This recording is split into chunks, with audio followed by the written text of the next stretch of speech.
И здравейте хора! Сега, ето го новия шоколад, тази отиде да вземе.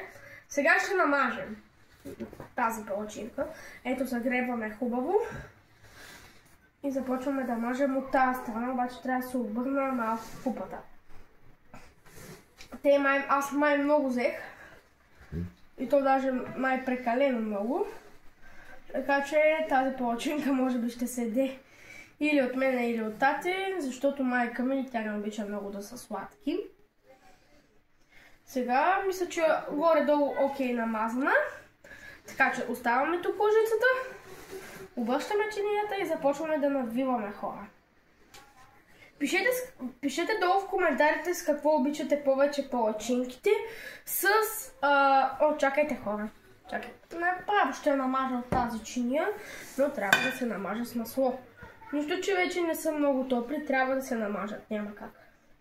За аромат. Така. Втората хора.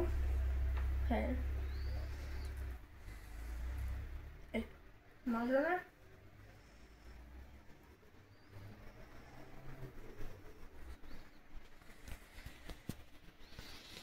Ето хора. Сега. Опа. Ето хора. Мисля, че е окей намазана. Започваме да навиваме. Сега, ето. Навиваме. Маслото. Така. Опа. Малко наобратно намазахме, ама... Така хора. Сега хора, нека да се появи един друг човек, така че аз ще взема камерата. Ето го другия човек. Така, ето. Пускаме тук да се види операцията.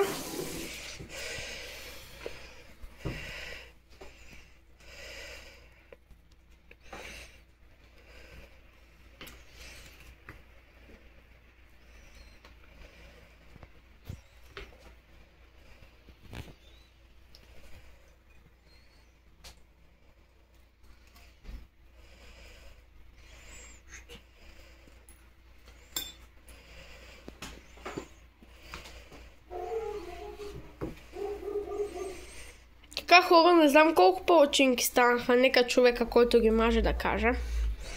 Тук са 4, тази е петата. Имаме общо, мисля, че са 10. Да, там някъде. Ако искате още такива готварски видеа, така да ги наречем, харесайте видеото. И така. Така. След малко ще ги довършим, ще ви покажем колко са станали. Да. Така че хора, от нас малко пауза. И се включваме, когато вече, нали, сме направили всички палачинки и ще ви покажем какво е станало.